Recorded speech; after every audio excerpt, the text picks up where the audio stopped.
Hembankan kuali.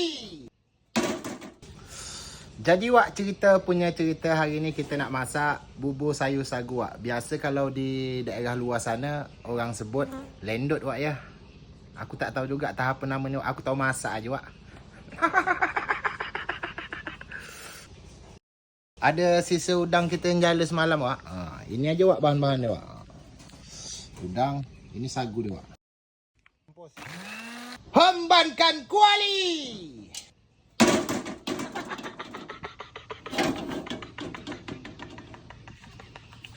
Habis Wak jahanam. Mampus lah Wak kalau tahu orang rumah aku lagi. Hari tu orang rumah aku tengok video aku Wak. Oh macam itu cara Mika masak ya, kata dia. Tak lama umur kuali tu, kata dia. Hembankan lada.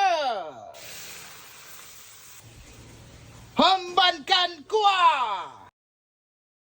Hembankan mecin. Hembankan garam.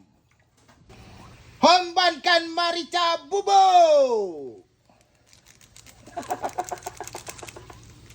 Hembankan sagu. Hembankan udang. Hembankan daun kunyit. Gila Wak, bapak-bapak sedapnya Wak. Dah lama aku tak makan macam gini Wak. Dan di sini kita tengok bubur sayur sagu kita sudah masak. Gila. Menyala Wak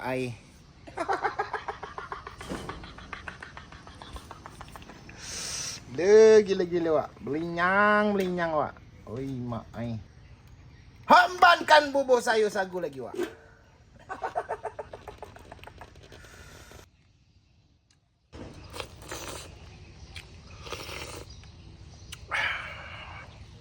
Gila Wak.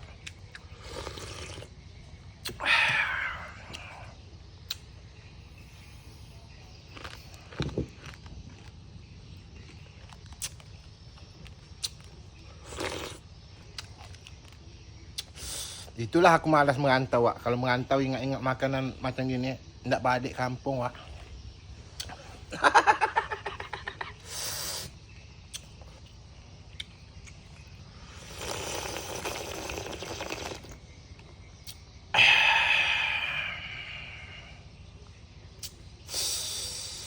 Gila Wak.